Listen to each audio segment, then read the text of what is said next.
Okay, let's talk for a minute about the interactive process. When it comes to the ADA and this whole business of accommodation, the ADA has a small wrinkle in it that has a direct bearing on your potential costs and the risks of litigation. Let me tell you what I mean. The regulations strongly suggest when a person makes a request for an accommodation, you engage that person in an interactive process. Now, you can be sure that's a term created by attorneys and for attorneys that has a potential to be pretty confusing. But if you translate it into English, what it means is to have a chat. Remember, the person with a disability requests the accommodation, and then the interactive process begins. And here are the steps. First step is to be sure you analyze that job and understand its essential functions. Then sit down with that employee and have a chat about things like what are the essential functions, what are the barriers imposed by her impairment in terms of performing those functions, what are the possible solutions to those, and what are her personal preferences. Now remember, you're the person who decides the effectiveness of each accommodation. And you're the person who decides its reasonableness. And you're the person who decides which, if any of these, will ultimately be implemented. Sounds like a big hassle. Is it really necessary? Is it really worth it? Well, I think so. Listen up now. Because let's suppose, hypothetically, that a charge is brought against you of failure to accommodate, and that charge is proven beyond a reasonable doubt to the courts or to the EEOC, and at the end of that whole process, you are found guilty of the failure to accommodate. What do you have to do? Well, that's a breach of the law, and there are remedies for a breach. Nobody goes to jail, no, but you will be asked to take corrective action. Provide that accommodation that you failed to provide. But there's also the matter of damages. Compensatory and punitive damages. And here's where things get interesting. If you engaged in the interactive process, you're exempt from those compensatory and punitive damages. If you fail to engage in the interactive process, you may have to pay compensatory and punitive damages. And that, my friends, that's a big deal. But think about it. Why would these people with disabilities, these activists who are so eager to litigate, why would they agree to waive their right to compensatory and punitive damages in an instance of failure to accommodate? And the answer is they want to be meaningfully involved in decisions that pertain to their lives, particularly in something so important as employment. After all, they have this slogan, nothing about me without me. Yeah, I think that's pretty cool. I think it's pretty American. So it is your right to make a decision about accommodations unilaterally. But remember President Bush 41? In 1990, when he signed the ADA, we asked him what he thought about that. He'd probably say, wouldn't be prudent. I had a younger sister, and she was severely disabled. She could not speak. She could not stand. She could not feed herself. She was totally dependent on our mother, and she passed away, I believe, when she was about 7 or 8 years old. But I still have very vivid memories of her. The most interesting thing about ergonomics is if you do something that makes a difference in people's life. Yes, I'm sensitive to people with disability and interested if I can do something to make their lives better, to make them more independent. So what are the specific benefits of reasonable accommodation? They're both direct benefits and indirect benefits. Now, direct benefits have been priced out at about $1,500 per accommodation. They relate to changes or improvements in the functioning of the individual worker that we've been talking about. Things like his improved productivity and attendance, successful retention, maybe his hiring, savings in worker compensation, or savings in replacement hiring costs. And of course, the fact that by his being with us, he will improve our overall workplace diversity. Indirect benefits are a little bit different.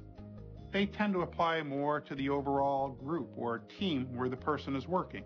They include things like overall productivity and attendance, morale, safety, a larger customer base, better customer relations, and improved coworker interactions. Of course, the opportunity to avoid conflict or resolve conflict is its own benefit. Most of us feel pretty good about that. But if you took all of these benefits in the aggregate and lumped them together, they don't begin to compare in a commercial sense to the value of the next benefit, innovation. Okay, Here's a short but true story. Some years back, I was advising a large phone company here in the Midwest. It was the middle of winter.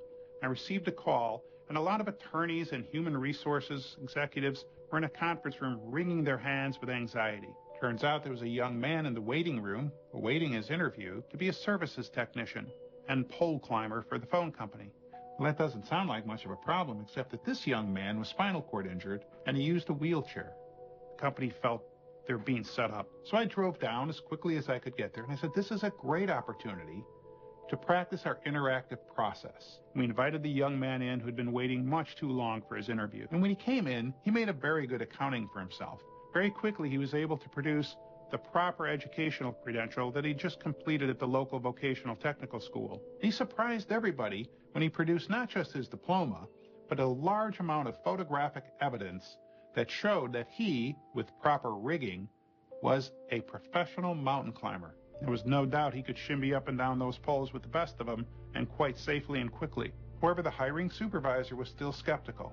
He asked if he could take the young man for a ride, and I asked if I could tag along. And we went through the streets and the back alleys of the large city that was involved, and we noticed something that was altogether too obvious. It was pretty clear the problem wouldn't be getting up and down the poles for this young man, but access to those poles was another matter. There was every manner of fence, barbed wire, garbage dumpsters, some really vicious dogs, not to mention the snow and ice. The young man looked a little discouraged. He withdrew his application, he thanked the supervisor, and he drove home in his van. Is that a good outcome or a bad outcome? I think it was a good outcome. A lot was learned that day. The company learned that it's very dangerous to make any presumptions of incapacity on the basis of what you see at first impression. And the young man learned that when you're choosing a particular career path, make sure you know that you prepare yourself not just for the tasks to be performed, but that you become familiar with all the working conditions surrounding that task. So the law is pretty clear. You really don't have to accommodate anybody at all if you choose not to, but you do have to entertain and consider all accommodation requests and their reasonableness. And when you do, there's always a valuable lesson to be learned.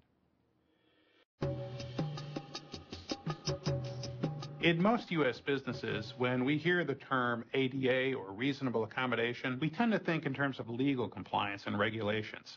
It's completely understandable. However, I'd like to take us to a different place for just a few minutes. I'd like to speak for a few moments about innovation. Consider Exhibit A, the North American Aeronautics and Space Administration, or NASA.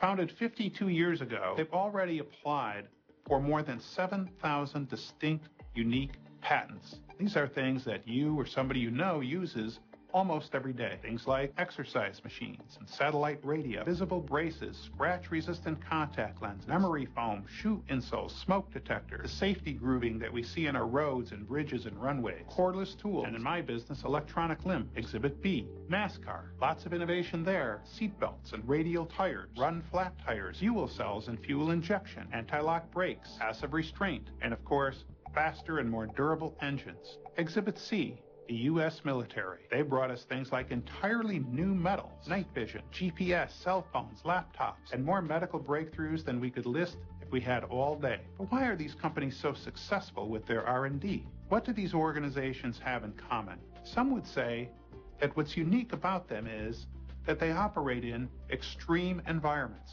An extreme environment is a hotbed for innovation. Here's how it's defined: any environment in which one or more characteristics differ from the usual and customary way of doing things. Now, I'd like to submit to you two things. One is the best, most innovative companies in America operate in extreme environments. And two, each individual with a disability, whether that's an applicant or a currently employed person or a customer, brings to your place of business every day his or her own extreme environment, an opportunity for innovation.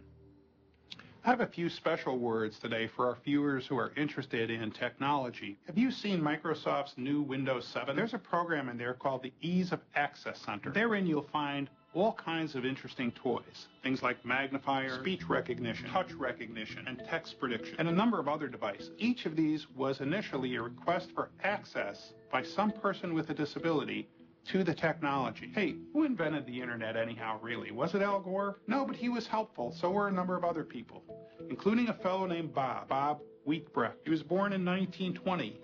Despite his inability to hear, he became an astronomer and a physicist of some repute. But Bob's real interest was in his ham radio. It allowed him, using Morse code, to communicate freely with the hearing world. Bob took his ham radio and a radio typewriter and merged parts of the two, and lo and behold, in 1964, he had something called a teletypewriter, or the TTY. This allowed Bob to communicate using a standard keyboard over standard phone lines with anybody from the hearing or deaf world. But at the heart of the TTY was an acoustic coupler. This evolved quickly into what you and I today call the modem. The modem was the key piece of technology that made possible the internet and email and cell phones and text messaging and everything else we have that's internet related. People with a disability each brings to your place of business an opportunity for innovation. That's how wheelchairs became the prototype for scooters and then golf carts, which begot Segways.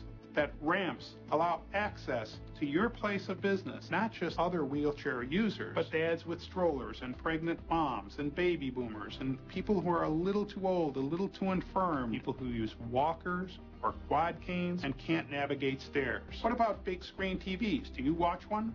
What about easy open packaging? Do you like that? Both of those originated as accommodations. And closed captioning? We like to see it in sports bars where we can follow a newscast or a ball game. All of these came about because people with disabilities requested access to your goods and services. 54 million Americans with disabilities. That's 54 million opportunities to innovate.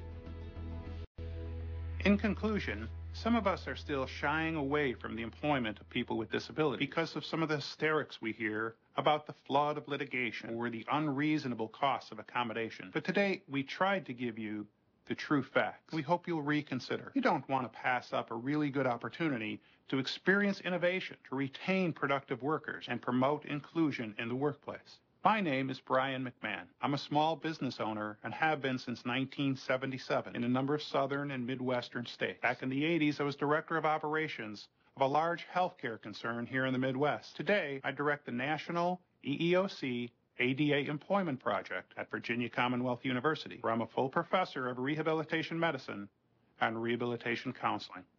Thank you.